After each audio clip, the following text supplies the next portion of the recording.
haddii aad rabto inaad guul gaarto waa in aad marka hore aaminsan tahay hadalkaaga iyo awooddaada. weedhan waxaa iga yidhi injineer muscab muuse diiriye oo ahaa run ahaantii saaxiibka aadka aan isku dhoweyn oo run ahaantii waxyaaba badan aan ka fahmay nolosha waxyaaba badan iga iftiimiyey.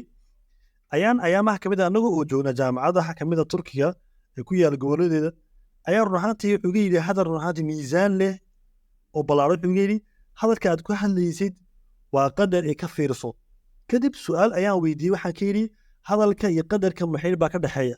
run ahaantii aad ayuu igu sharxay waxyaaba badan oo ogeyn buu run ahaantii ii sheegay. marka run ahaantii mawduuca maanta ka hadli doono waa mawduuc ku saabsan saamaynta ereyga iyo awoodda run ahaantii ka dhexaysa niyadda iyo qofku hadalka iyo wuxuu aaminsan yahay saamaynta ka dhexaysa qofku inuu wax ku fashilmayo iyo inuu ku guulaysanayo. ma ogtahay hal eray inuu noloshaada bedeli karo? haddii aad tiraahdo waan samayn karaa, qalbigaaga iyo niyadaada haddii run ahaantii aad ka aaminsan tahay waxaad abuuri kartaa wax weyn.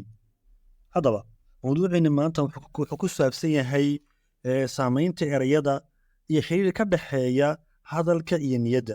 mawduucan waxaa iska lahaa sheekh muscab injineer oo run ahaantii aawiin falsafadeed si fiican uga hadla oo ayaa markii waqtigii aan joognay Turkiga run ahaantii aan ka hadalnay mawduucan.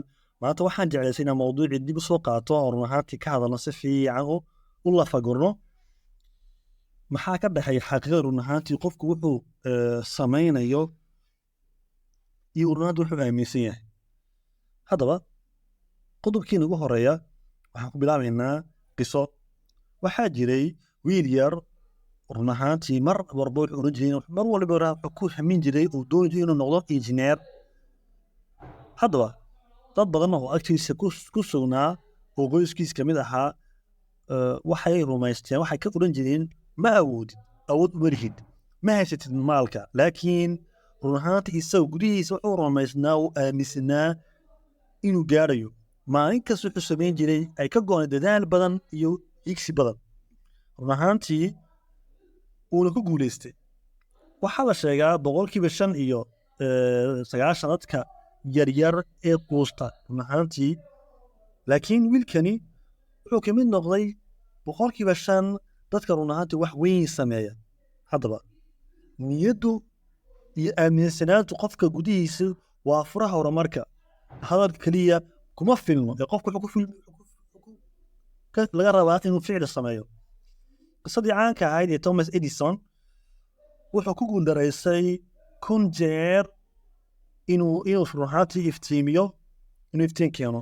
hadduusan run ahaantii iftiin lahayn maanta mugdi buu noqon lahaa. marka laga hadlayo tirigada 9% waxay dadkii agagaarkiisa ku jiray waxay ka rumaysnaa inuu ku guuldareysanayo, balse laakiin Edison wuxuu noqday dadka lagu qiyaaso 1% ee run ahaantii wax weyn sameeyay.